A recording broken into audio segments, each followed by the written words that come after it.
Well, as talents go in this country, you can't do away with a production house as big as the Right to Dream Academy. Seeing the likes of Mohamed Kudus, Maxwell Willeji, Kamaldeen Suleimana, Simona Dingra of Ivory Coast even passed through the academy. One of the few that are up and coming, and one that probably will have Ghanaians singing his name for the longer years that he'll be playing, is with me. My guest on this Joy Sports interview special is Prince Amoako of FC Nordsjaelland. Prince, welcome. Thank you so much. How does it feel to be home? It feels good. It's always good to be back home, especially when you know the family's here. This is where it all started, so it's always amazing to be back here. I mean, away from pressure in a very brief period, how is resettling into the hotness of Ghana been? Oh, it's okay. I'm used to this, so it's nothing too different. So yeah, it's been okay for me. Let's get things started. You know, Prince Amoako Junior. So many have seen already your name online, seen videos, but who is Prince Amoako Junior? Prince is like every other kid who wants to go out and do bigger things. But with me, mine was through football. I've always wanted to be a footballer since I was very, very young. And then I've worked, tried, been denied a couple of times too. So yeah, it's just that I've been able to keep going, and I'm here where I am now, but there's still a lot more to achieve and a lot more to get done. I mean, that denial stage is maybe, just maybe, one place that everyone would have to, one way or the other, pass through or suffer. Because even in my space, I've also had the opportunity of being denied at some time. But where did it all start for you with regards to the football? It all started here in Amasaman, Siano Soccer Club, a club that my brother used to coach for. So it was like every other kid, you know, rolling to a team in your own area. So I played there for a while, and then I got scouted by Right to Dream. I went into the academy. I cried a couple of times, so I had to come back home and then be a little used to the game, I would say. Then I went back, but this time I got my scholarship in Right to Dream, and then I've been there for almost 8 years, learning, going through the process over and over again, and then at the right time, everything went well, and then I was again moved to Nordsjælland. We will come to, I mean, those Right to Dream moments, Nordsjælland moments, but I know a few, as young as they are. I mean, at some point, I was also in that space as well, playing football, trying to make a living, trying to make my family happy. Maybe what I didn't get is that chance to be at a production house like Right to Dream. Someone will ask, how does one get to be notified? Like, how does one get to be scouted by Right to Dream?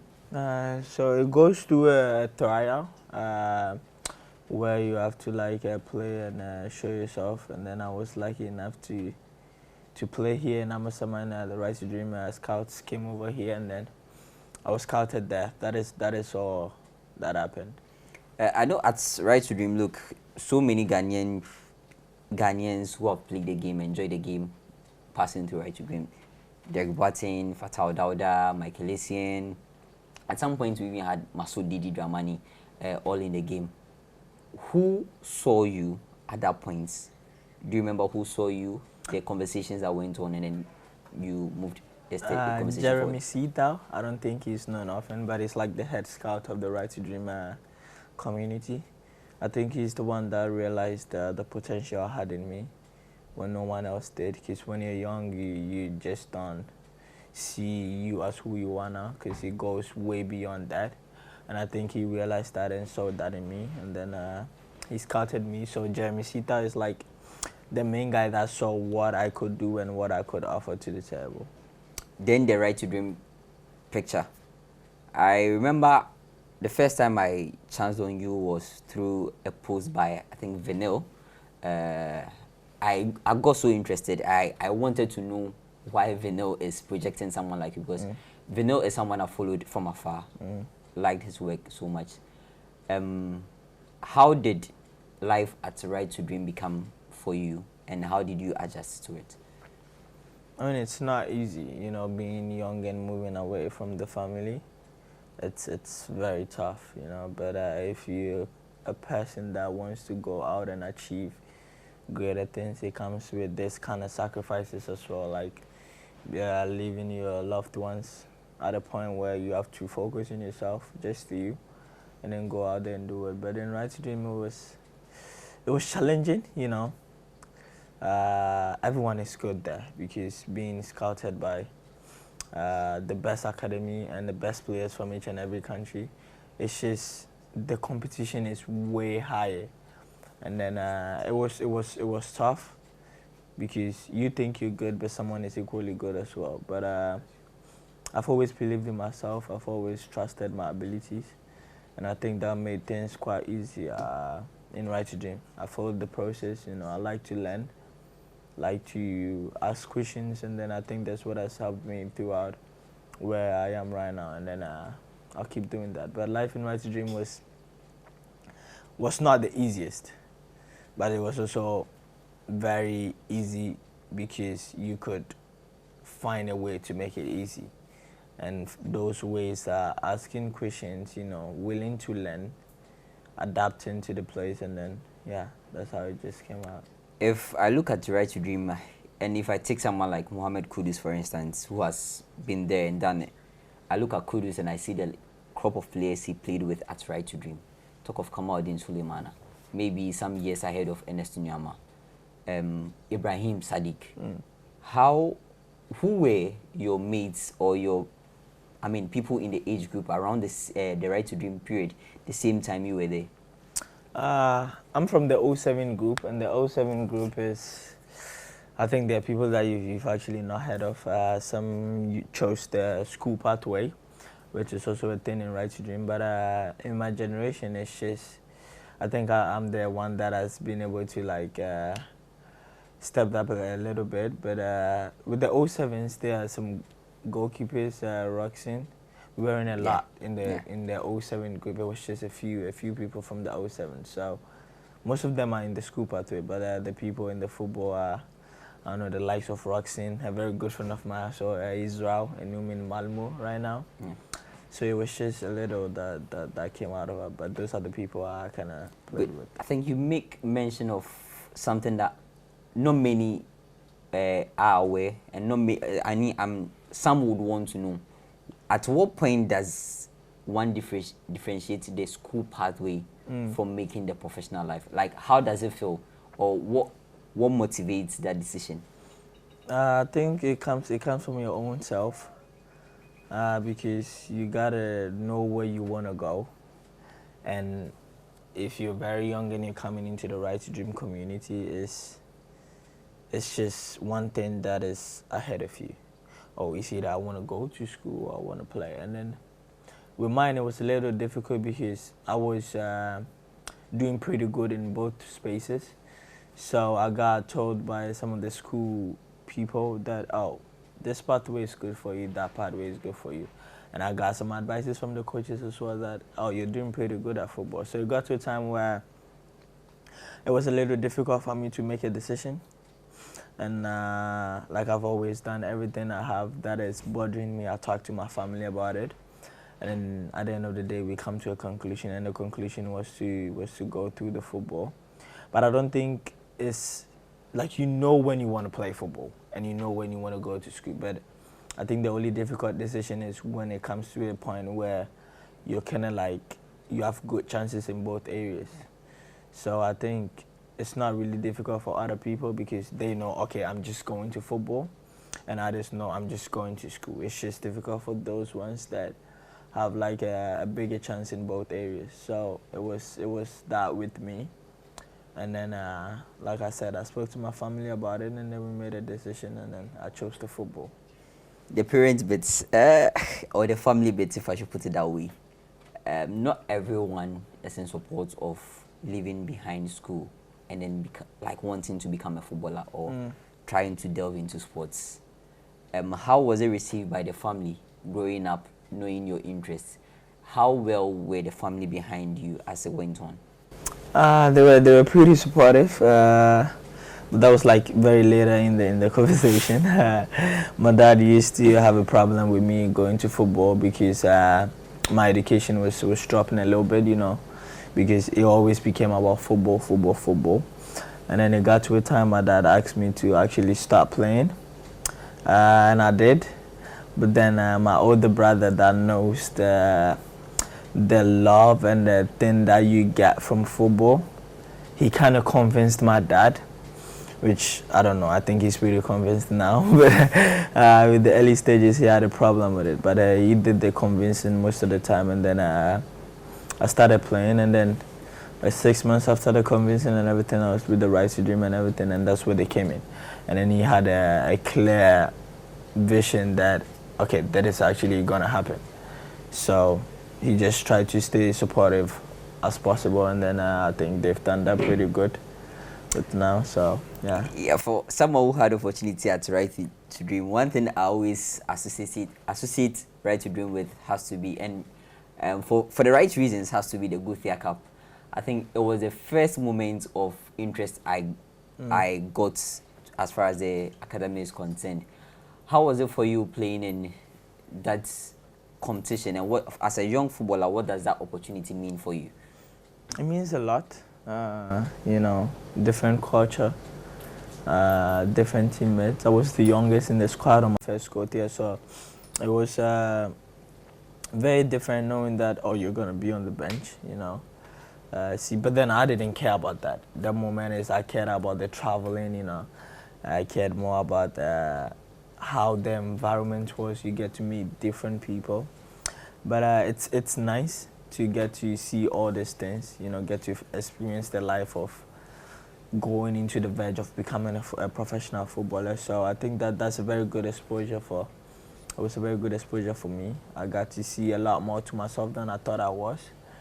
And then, yeah, that helped me a lot. But the Gothia Cup is probably one of the biggest youth tournaments in the world. So it's just amazing to be a part of it. Look, and then again, there was this bits, the Adidas bits. And anytime I have seen Adidas bring on someone, it's a huge personality. Maybe the younger ones have not been brought or have not been given that limelight yet. But when I saw that, I was like, yo, what could we be having on our hands in the next few years? And I remember having a conversation with you and even getting some of the images of a photo shoot you did. How did it all happen? Because you were still coming up, if I should put it that way. With the Adidas thing, it came on my first Gothia Cup, and that was like me playing the last 5 minutes of almost every game. You're kidding me? Seriously.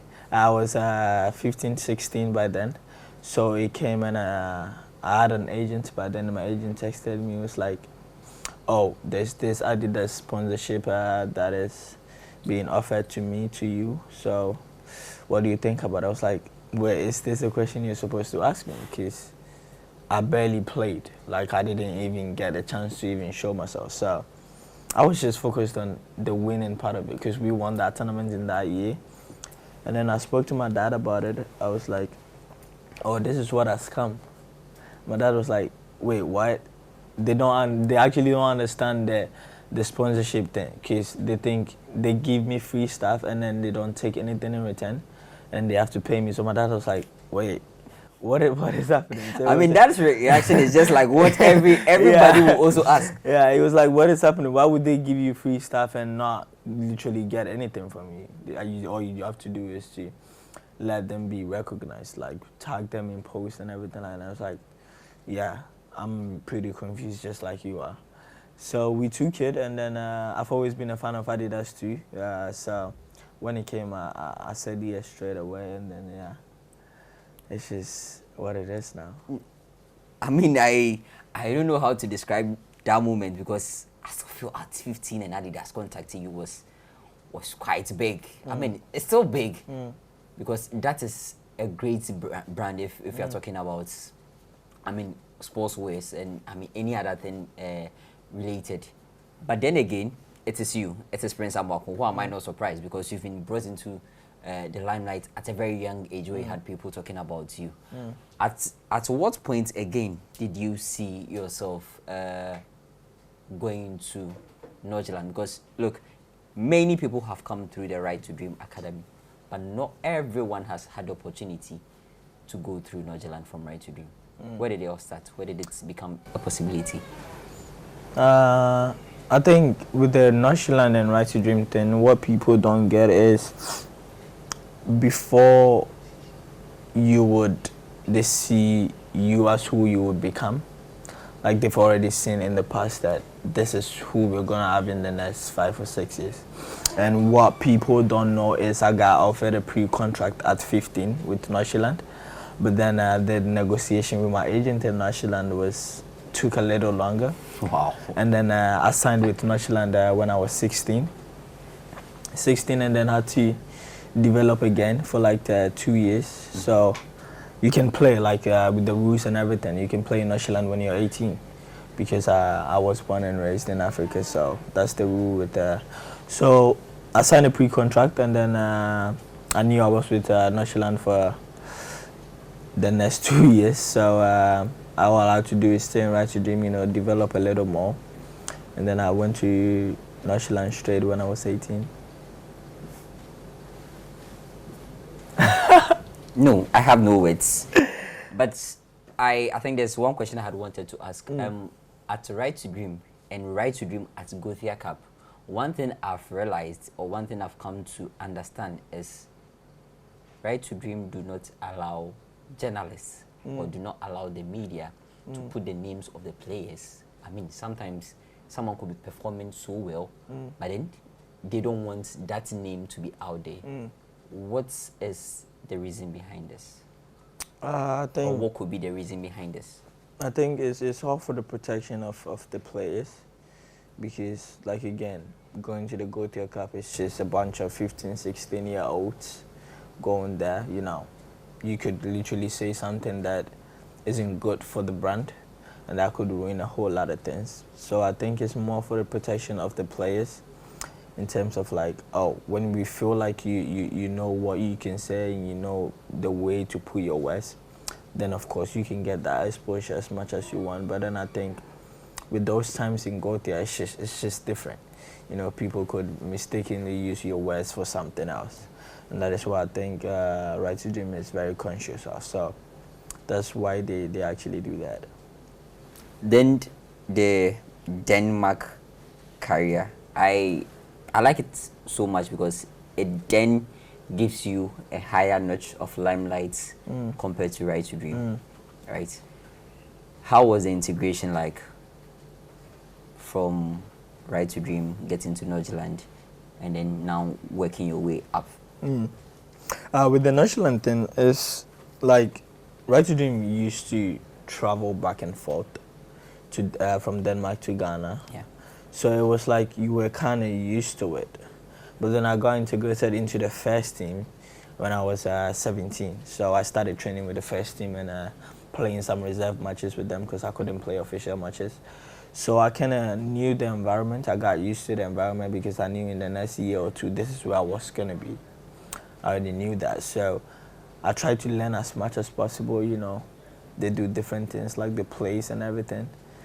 Style of play and everything. So I had to learn a lot with that one. And then, you get used to it because you're already there, so you know the kind of environment you're in, and then you just have to keep on learning and everything else. So that is how it's much easier for us to kind of like coordinate when we get into the Nordsjælland team. Then let's go to the professional career itself. At what point did you find out you were going to make your official debut for Nordsjælland, and who were, let's take the points you got to know first, then we take it from there. I actually didn't know because the first 6 months of my professional career I was injured. I had surgery and then pre-season, and I think through the pre-season is when I knew, okay, it's actually happened, because I came back fit, I came back training and playing official matches and all of that. And then our first match against Fredericia, my coach put me to the side and was like, "Oh, you're gonna start this game," and I was like, "Yeah." And what I love in my life is when you give me the opportunity, I would do whatever to show you that, okay, you can trust me the next time. And by God's grace, I actually talked to my family. Exactly where I was going to. I was actually going to ask, which people did you first inform when you got to know that I told my family first. Challenge happiness. I told my family first. I told them how scared I was because I hate that I've been given the opportunity and I can't deliver. I hate it. So I spoke to them and they were like, "Oh, keep calm. Like you've always done. Just treat it like you've always played." And it actually happened. I went out, showed myself, scored, got an assist, and then, yeah, that's when I had a feeling, okay, this shit is about to go down. Look, how hungry are you as a player to succeed? I mean, look at my family. There's a lot more to achieve. But I actually don't like to think so much about the future because I like to take things the way they come to me. And with the injuries and everything that I've faced, I also don't like to see myself so much high because if those things don't happen, then it just messes with your mind mentally. So I like to take things step by step. Of course, I have goals that I want to achieve. I have things that I want to go out there and do, but we are in Nordsjælland now, focusing on Nordsjælland. It's been a good 6 months, and then, trust me, the hard work never stops. I'm more interested in the first 6 months because, look, it's not easy to be getting the numbers game after game. And sometimes I sit back and go through your profile. I'm like, how is this even real? You are only getting started, but how are you able to get into this momentum and then maybe, just maybe, carry the weight of a team behind you together with the help of your teammates? How are you able to do this? Like I said, I love to learn. I love to read the environment because it's actually the most important thing. What people don't get is the environment you are around is what actually makes you. And then with Nordsjælland, it was very demanding. There's a lot of pressure, but I also love the pressure that it comes with because I know what I can deliver when it comes down to be doing things to football. And then yeah, I've had some conversations with my coach about how much I am important to the team, and then I knew, okay, why not? Why can't I be a leader at 18? Why can't I help the team win games at 18? And that was what I asked myself most of the time, because it got to a time it wasn't just about fitting in and playing good. It got to a time it was about, okay, you actually have to win this game for the team. And then that's the kind of pressure I put on myself, because I love when I'm being pressured, because I perform mostly well under pressure. And then these are the questions I ask myself, because I want to help my team win games. I want to be blamed if the team doesn't win. And then I just love to help, and I think that's the kind of mindset that I go up with, because it just helps me. It's just my way. I'm not saying it's the best, but it's just my way, and I think I feel good with that. I mean, it's almost as if you're reading my mind, because talking about responsibility, that was actually going to be my next question. They say this modern players, or this age crop of players, are more like crybabies, quick to go on social media. One thing I've picked from your career at Nordsjælland was, I think, a cup game against Midland. Out of nowhere, I get a notification that you've been sent off. Next thing I see, you're on social media, you take the blame, you let the team down. Yo, bro, what's going on? Like I said, I love the pressure, and I know how much it means to the people and the team and the people that come and watch you, pay to come and watch you. So I know when I let my team down. I know when I have to take the blame. I know because the game was a whole different game. And I knew so much that the comeback was one, but then the red card just messed up everything. So I had to take it, I had to step up, be the man I really was, apologize to my teammates, apologize to the fans, and then that makes me feel good, because I know, okay, I've done something wrong, so I have to kind of own up to it, instead of just staying in and just worrying about myself, within myself. So, yeah. First few months at Nordsjælland, how would you rate it out of a 10, and why would you rate it as such? I would say a 6. Because 6 because I could do even more, but also not too hard on myself because it's just the first 6 months of my professional career. Everyone would aim to do greater things, but it's not bad, but it's also not the best. So yeah, there's a lot more to give, there's a lot more to achieve, and there's a lot more things to win in the next few years. Steven Aqua, Caleb Junchi, these two are your mates. I think there's one more, Isaka. Yeah. How helpful, and then how well have you blended with them? I mean, I single them out because they are also Ghanaians and they are also at the club. How well have you been able to move along with them and then help your career so far? It's much easier because we actually all grew up in the Right to Dream Academy. We saw each other each and every day.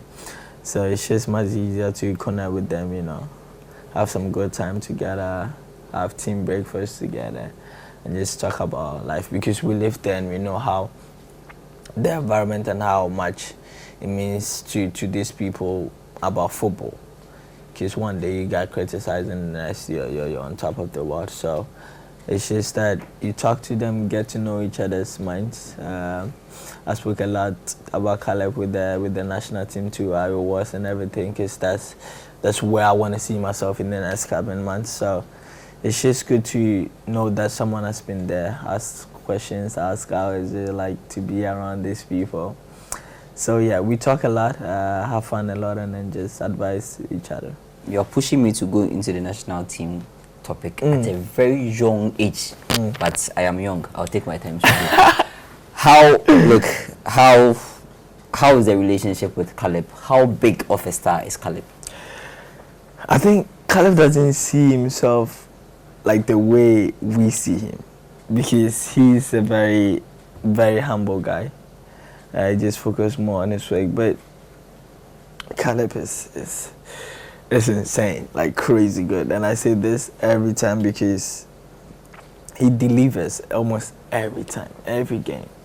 And to keep that consistency is just top level. So Caleb is a superstar.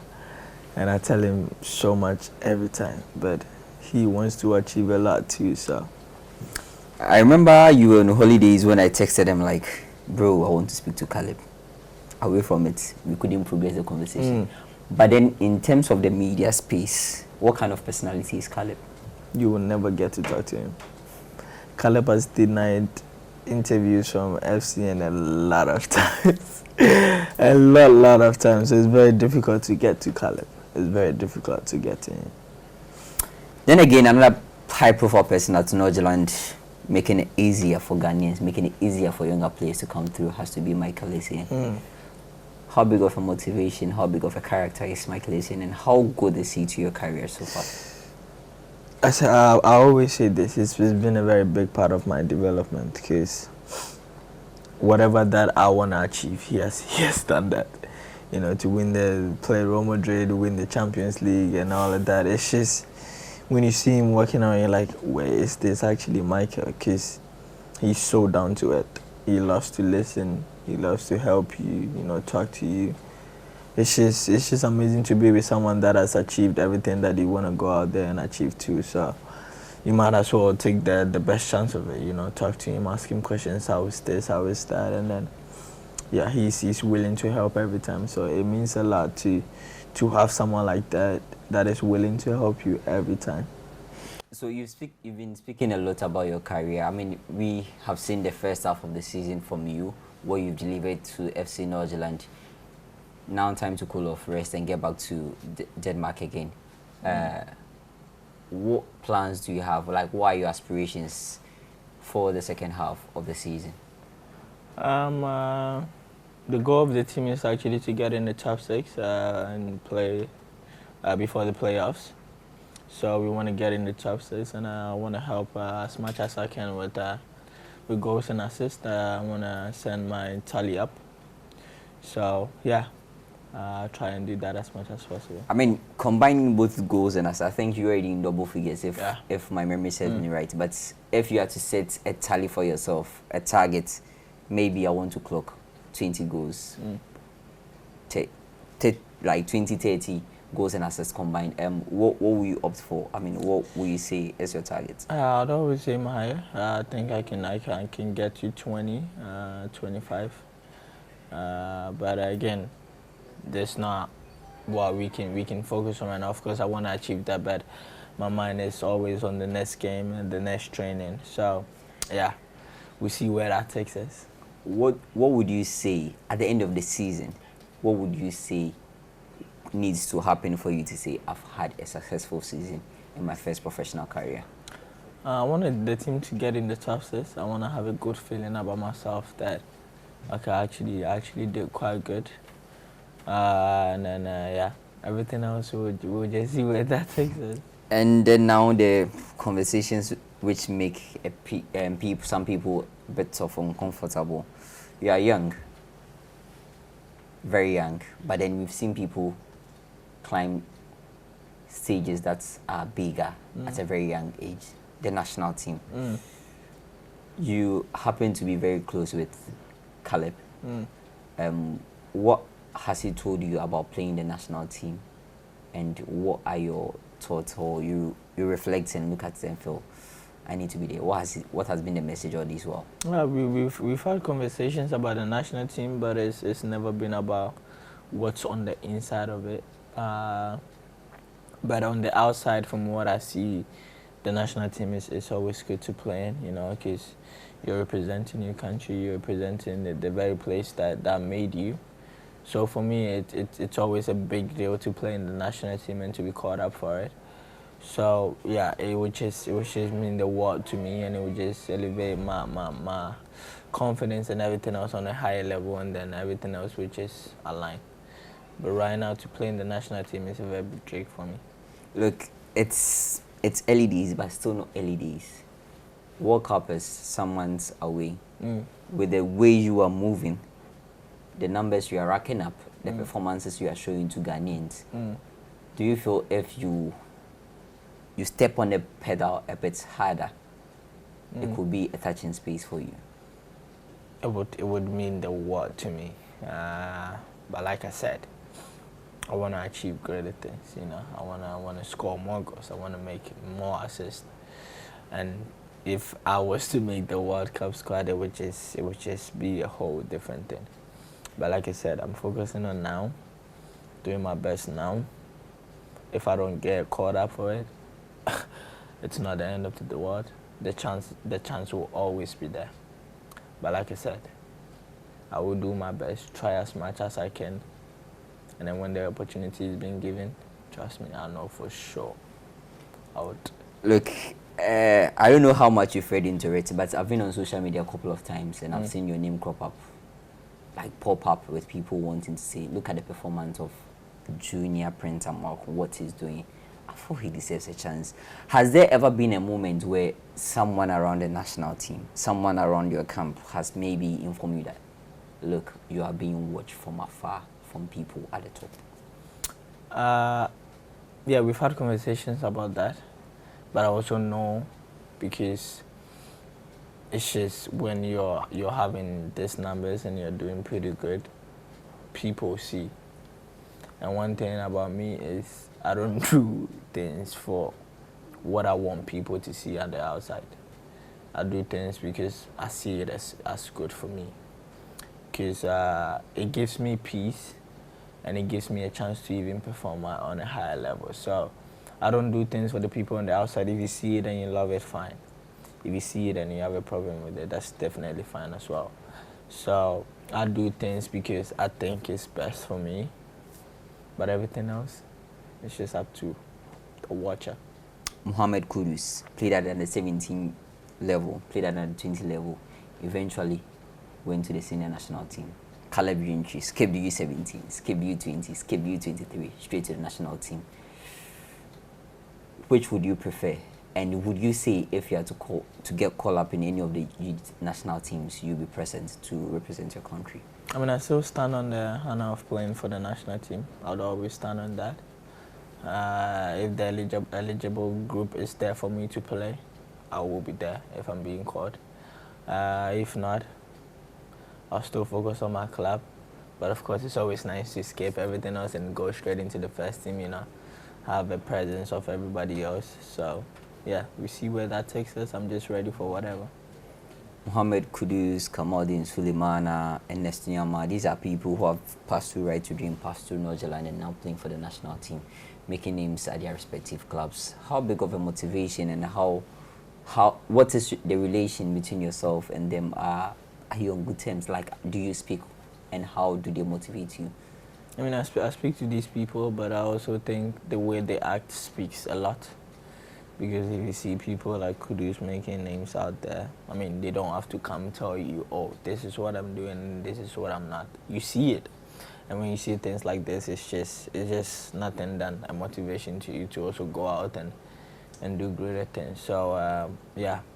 But some people I speak to them personally, and some people I just watch them from afar, and then it serves as a big motivation. So, yeah, when you hear all this stuff from them about how difficult and how much you should keep your composure and everything else, it's just you have nothing to do than to learn, because at one point you're going to need that advice. No disrespect to anybody, but in the next few years, I know you want to take things step at a time, but where would Prince want to see himself in the next few years ahead, like some 3-5 years away? Which club, I mean, do you support? Obviously, you play for Nordsjælland. Which club would you want to don the jersey and then? I mean, I've always loved Chelsea since I was young. Chelsea has been my club since I was very young. So it would be a dream to play for them. But like I said, I also want to see myself at a place where it feels home and a place where I'll feel happy and play. And right now, I don't know that yet. So.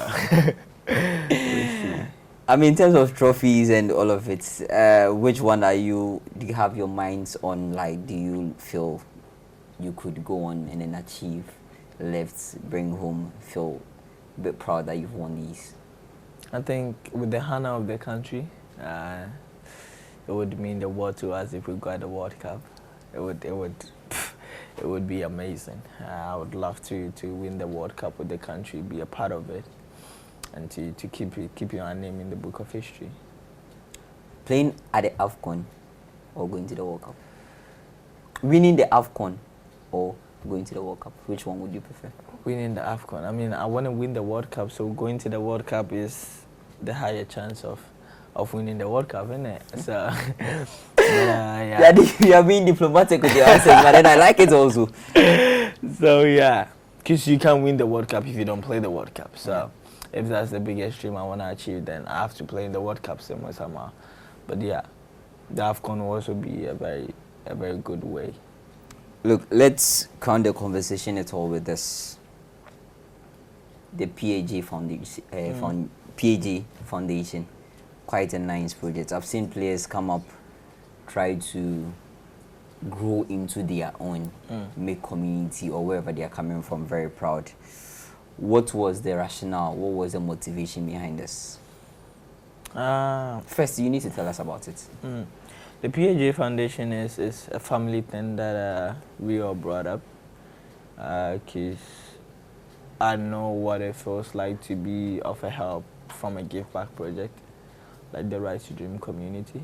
You know, they want to help young kids achieve their dreams. So it's just something that we all brought up, that why not? Since I've been able to, not being the richest, not being the most famous person, but at least I have something that I can help the community with. We was like, yeah, why not do it? And then that was the whole rationale behind this PAG thing, because trust me, I don't want to be the richest person in the world. I don't want to be the most famous person in the world. You know, I want to help people say that, oh, this guy helped me and I'm here today. That alone gives me so much joy, and it gives my family so much joy, because we love helping and we love letting people know that they can go out and achieve greater things. So that's what the PAJ Foundation is about. We can give you the whole world, but at least we can give to bring your dream back or to reveal your dream again, then we will do it. It's been a good conversation, but one thing I also want to, I can't speak to you without letting you motivate people, because everyone is young. Even me, I sit back and sometimes I want to take a piece of advice from that little kid who wants to be like me or who wants to be like someone out there, because wherever that person could say could have a bigger impact, and I could get one advice that could change my life. So I want you to look into your camera. Let the people get a message from you. You could decide to talk about the foundation, talk about what you are doing, talk about your personal life, your football career. Just leave a message for them out there. All I can say is there's something for you out there. You just have to find it, because it's just something that you have to find within yourself, and then everything else is just gonna align with it. So go out there, achieve bigger things, have fun, enjoy the life, but be mindful that it always comes down to one thing: being happy and making your family proud. And that is what I'm trying to do. I'm not halfway yet, but we'll get there as far as I'm concerned.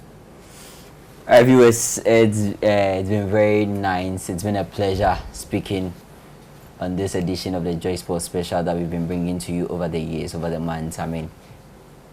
It's Prince Amoako Junior that was on our show, was on your screens today. A young man from Amasaman, or a young boy who calls himself the ghost town boy from Amasaman, living his dream, playing football. He's currently with Nordsjælland, but you never know what the word, or you never know what football will take him to next. Next on the project is something that is very dear to his heart, a give back project to the community, which everyone, I'm entreating everyone to also be involved in, because you don't know what you will do to that little kid out there. So it's been nice speaking to Prince, and the next time we have a conversation like this, maybe, just maybe, we want to see him not wearing Chelsea jersey, but he's in a Real Madrid jersey and a winning trophy. Prince. Thank you so much, Lawrence. Thank you. Muchas gracias.